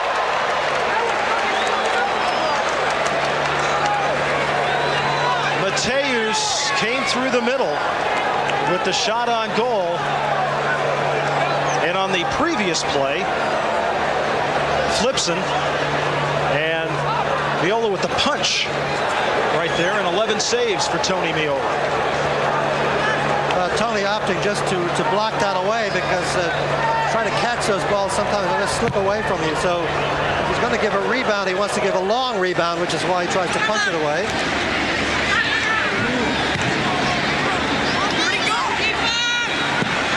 Of long crossing balls by the Germans today, which has created a lot of space on the field. Another game being played today in US Cup 93 between England and Brazil has come back to tie it up in the second half. Santos scored in the 77th minute. 2 points for a win, 1 point for a draw. And that's something that could change by World Cup 94. They're thinking about giving 3 points for a win.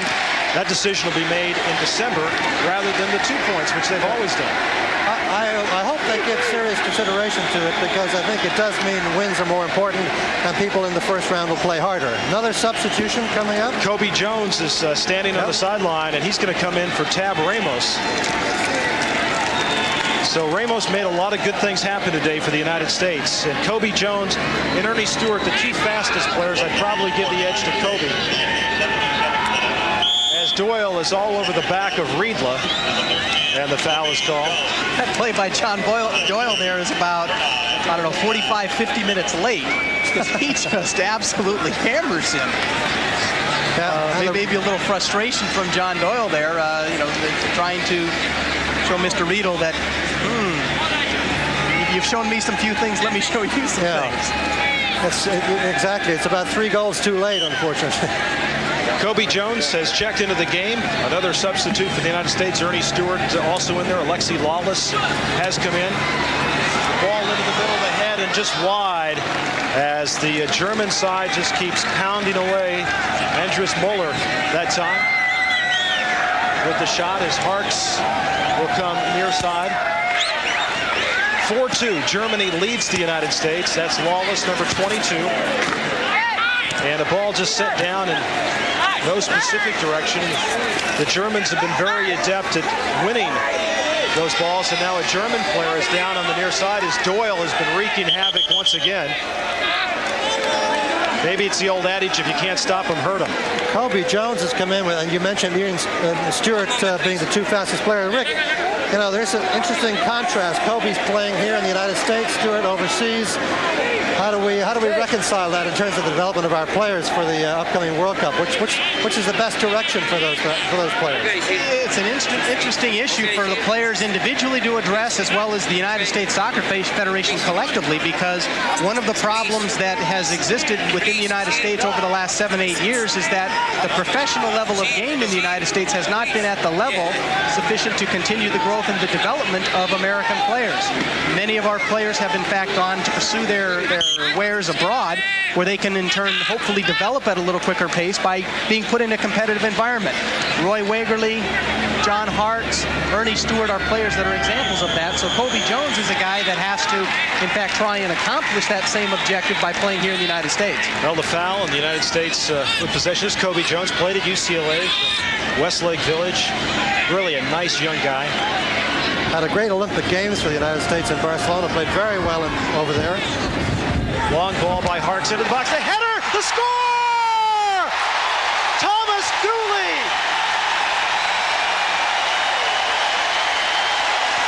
Unbelievable. whistle. Köpke says it didn't go in, but it sure did go in. What a day for Dooley. You know, Roger, the German press at halftime were saying the final score will be 5-1. Now the chant, USA. John Harkes on the cross here. He plays it just long towards the back end of the goal. Thomas Dooley putting all kinds of power on that ball with his head, generating sufficient power to beat the goalkeeper from almost 15 yards away. And a perfect header because he heads it down towards the goal line, which is difficult for the keeper to get to. So he has to get that bounce. It's almost impossible to get there and keep it out. Unofficially, the 80th minute, Thomas Dooley's second goal of the day. And boy, that was a big-time play right there from way out in the box. That's huge, and the angle that we've got here doesn't quite show the ball crossing the goal line because it is not important what the goalkeeper does. It is exactly what and where the ball is, and therefore the ball had gone across the plane that the goal line represented. 4-3, Germany leads the United States. The unofficial time in the lower right-hand portion of your screen. There has been some injury time, and a rejuvenated U.S. side is Wegerle with the steal, sending it down to Earnie Stewart. Stewart giving chase, kicked out by Köpke. And Schulz off of Kobe Jones. It'll be a throw-in for Germany. All of a sudden, this United States crowd with that goal by Dooley. Really, for the first time, you heard a little nationalistic support. I think sometimes we're a little reluctant to go into the USA chant. Rick, you played all over the world. They're not reluctant in other parts of the world, but there's a great crowd here today. And this now has turned into a very close and exciting match as Dooley will get it to Doyle, and no one's out there for the U.S. And Roger, the example that I'd started to share earlier in the Olympic Games when we played against the then Soviet Union is very often it's difficult to be ahead by a couple of goals because you lose concentration. Riedle was trying to move in, and Meola came away with it. Was there any doubt about this goal? No, it's in. Köpke trying to come up with it and can't. And the United States on the second goal by Thomas Dooley trails by 1, 4-3. And Seamus, now this German side, they've made a lot of substitutions, maybe a little bit disorganized for a few moments. Well, they think they've certainly gotten a little bit lackadaisical out there. And I didn't think that they would give up a 17-yard header. That's almost unheard of. There's Berti Vogts looking a little bit concerned. They got to feel that they have the superior talent. I think we'd agree with that. But 4-3 all of a sudden is not the 5-1 that our friends from Germany were predicting at the half. And they were a little embarrassed that the U.S. even scored. Now they scored 2 more. Doyle sends it down, but Schulz back in, and Doyle battling with Riedle. Armstrong loses it. The shot just wide. Christian Tessiga of Germany is able to beat Armstrong and set the shot just wide. Here's where you, as a player, you reach for that little bit of extra energy to go out there and put together some plays that may result in another scoring opportunity. I think both teams feeling plenty of fatigue and now really putting their guts on the table. Well, I'll tell you, the big shocker here is that Germany's given up 6 goals in a week. Oops. Oh, wow. Doyle is taken off the ball. Lapper comes up. And the foul on Armstrong.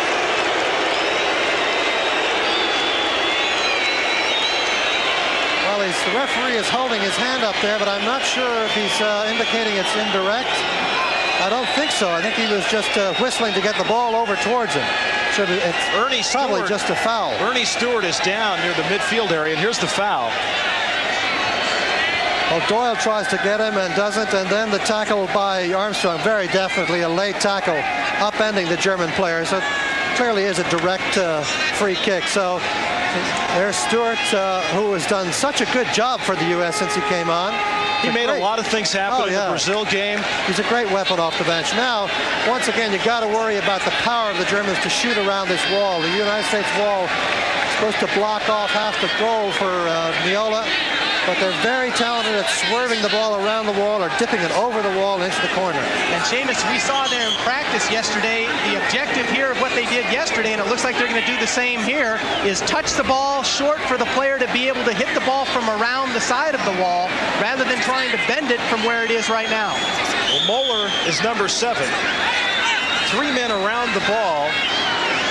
And the Germans arguing about the players being 10 yards back. Now the referee is walking in. It looks like he's going to pull a card out. He's got a yellow card Schulz. out. We got this hysterical matchup between Schulz and Kobe Jones. Well, the referee has not decided who he's going to give the card. Now he has. Schulz got the yellow card. Yeah, for pushing, trying to push Kobe Jones out of the wall.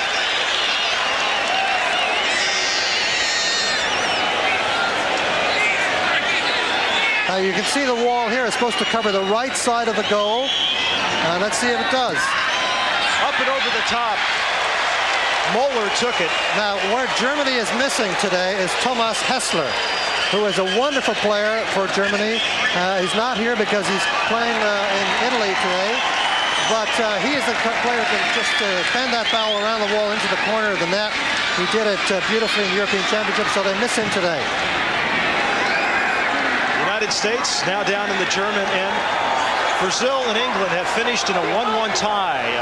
No extra time, no overtime, no shootout in this U.S. Cup. So Brazil and England at RFK today tied at 1, and that's got to be somewhat of a moral victory for England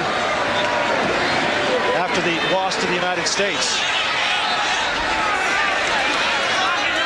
Unofficial time, remember, in the lower right-hand corner. Official time kept on the field. We've had 2 different injury times here in the second half of this game between the United States and Germany. Germany leading 4-3. They led 3-1 at the half. Lawless trying to battle for the ball. Sent to the near side to Siga. Oh, and a nice sliding move by Dooley to get a piece of it.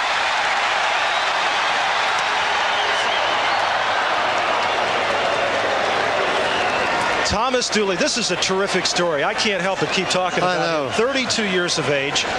His father was an American serviceman, married a German woman. Thomas and his family were supposed to come to the United States. The father never came back, yet he always wanted to come to the United States and find his father.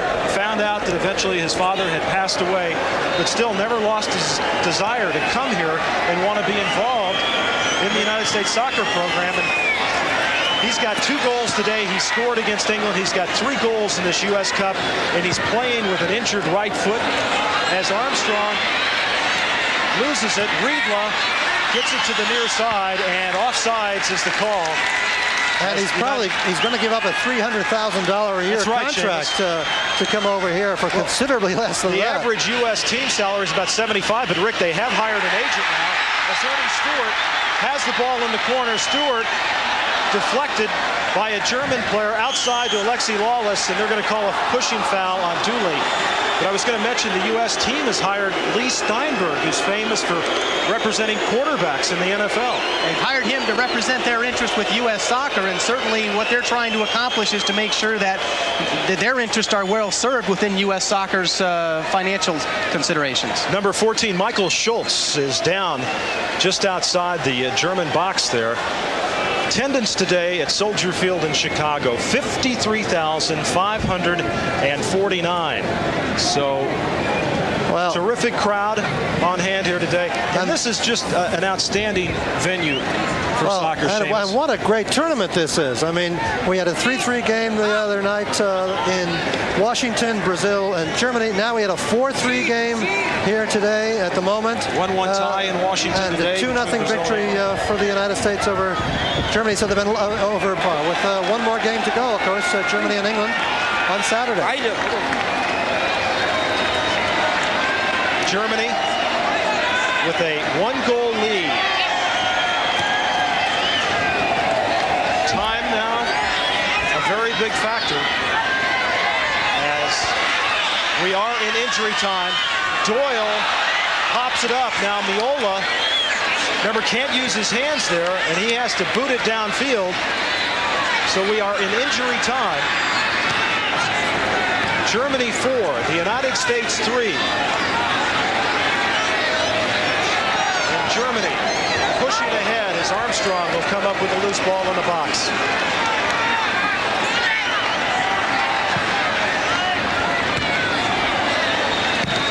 Clavijo. Alexi Lawrence heads it downfield. No U.S. players are in that area. And Köpke, who's had his hands full against Brazil and the United States.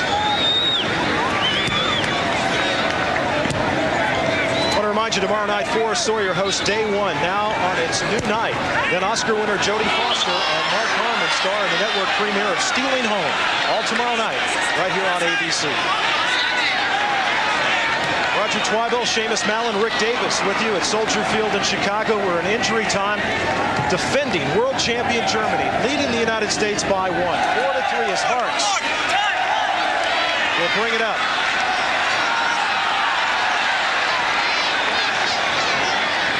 Across the near side touchline. And it'll be a throw-in as Bora Milutinović, the head coach for the United States, took this job a little over a year ago. Seamus, there had been some talk that maybe the job was becoming too much. Maybe there was talk of leaving. But in talking to him yesterday, he feels very up for this challenge. And very excited about it. Yeah, I know. I think he's added a tremendous amount to the players' confidence about learning to play better soccer, and that's an enormous contribution. And he's also had great results when he's had the best players together against good quality opposition. Armstrong heads it back out.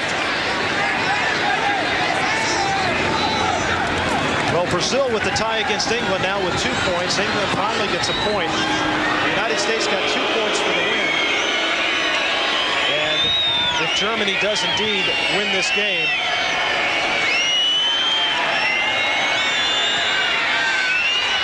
they will have 4 points as the long ball comes into Meola. So Brazil with the victory against the United States, and then the tie today with 3 points. Germany with the tie, and if they hold on for the win, will be 3.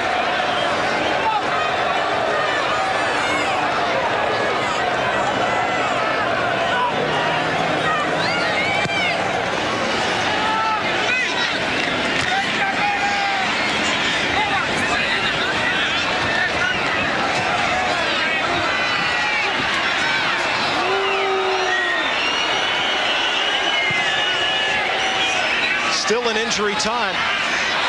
Wegerle battling, loses that battle, but Clavijo will take it down. And Wegerle loses it. Germany, and that's it. That is it. Germany has defeated the United States 4-3, but not before the United States and Thomas Dooley made it very interesting toward the end, and we'll be back to wrap things up here at Soldier Field in Chicago right after this. Match than Germany. They have 1 more point at this time. The U.S. is finished with 2 points, and if Germany beats England, they win the U.S. Cup with 93. The Germans outshot the Americans 28-7. Final score 4-3 for Rick Davis and Seamus Mallon. I'm Roger Twibell. We'll see you at World Cup '94.